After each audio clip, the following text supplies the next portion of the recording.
Ano yung pinaka-fulfilling moment bilang teacher sa'yo? Sir Emil muna. Ako nitong lang, matapos yung school year.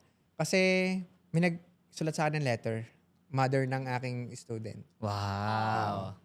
Nagpapasalamat siya dahil nga yung kanyang anak na si Pochi ay naging active ulit sa school, naging honor na ulit. Kasi last year daw ay nagka-problema dahil nagkasakit ay hindi na pagbigyan ng teachers, hindi nakahabol ang marka. Pero ngayon ay nagkaroon daw ng reason para pumasok.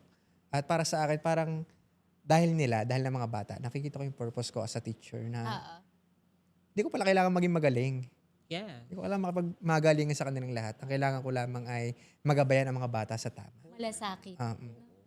Ganda nun. Ikaw naman, Sir Jai. Sa akin, yung parang ko, yung pinasasabi ko na lahat. ng mga charot lang, siguro yung sa akin, kapag kaya na akong palitan ng bata, kasi capable na sila, mahusay na sila, marunong na sila, at mabuti na sila. So yun yung parang pinaka-fulfilling na sa akin. Kasi yun naman ang mahalaga na parang kailangan dumama yung galing mo, kailangan dumama yung talino mo. Kapag yung talino mo, ikaw lang ang nakikinabang, ikaw lang ang pinapaginhawa, that's intellectual na hungkag, that's intellectual na baog.